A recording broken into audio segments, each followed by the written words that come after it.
Good morning. My name is Robert Baker Nicholas, and I'm going to be leading a discussion on the difference between liberty and freedom.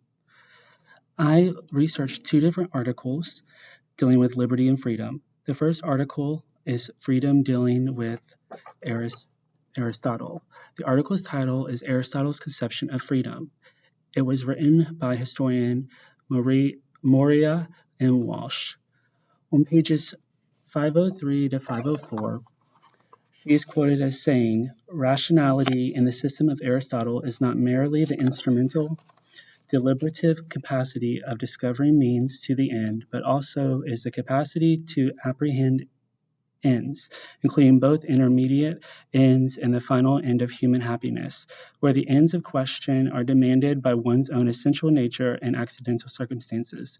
Freedom, in turn, is not just the capacity to move oneself towards whatever ends one wishes, but the capacity to order one's life by right reason, i.e., to move oneself towards the telos that one's reason has discovered. The human being who has achieved the fullest expression of his rationale and free human nature is the one who has the most developed capacity to apprehend reality, including the reality of his own inherent telos, and of the particular circumstances of his situation affecting the range of actions which may be seen as means to the fulfillment of this telos. The free man's rational apprehension of reality must be confirmed and made effective in his practice through his development habit of bringing his passions and desires to embrace that which his reason apprehends as good.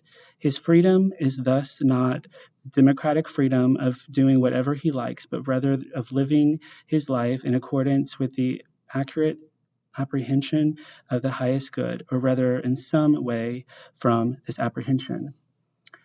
This quote speaks volumes, I feel. In this quote, Aristotle is basically speaking of freedom of your mind.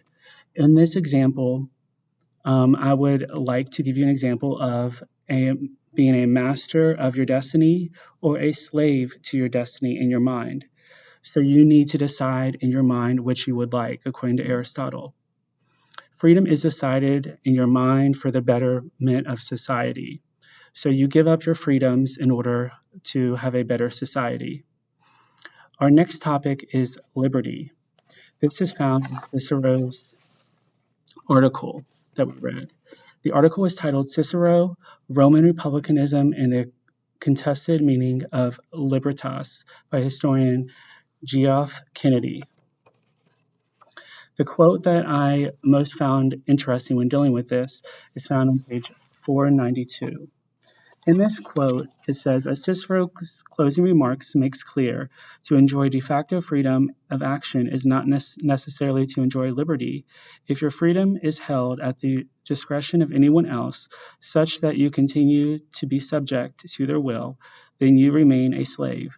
To enjoy liberty, in other words, is not sufficient to be free from coercion or the threat of it.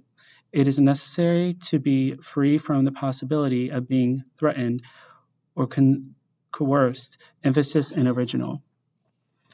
In this quote, I want you to understand that you can't have liberty without freedom, and you have to decide on your own fate in life, whether you want to be a success or if you would like to not be a success, as an example.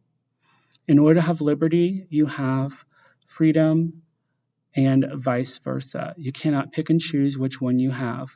So my question to you is, would you like to have freedom or liberty? Or do you see them interconnected? I agree with the idea that freedom and liberty go hand in hand. You can't have one without the other. Thank you for listening to my discussion.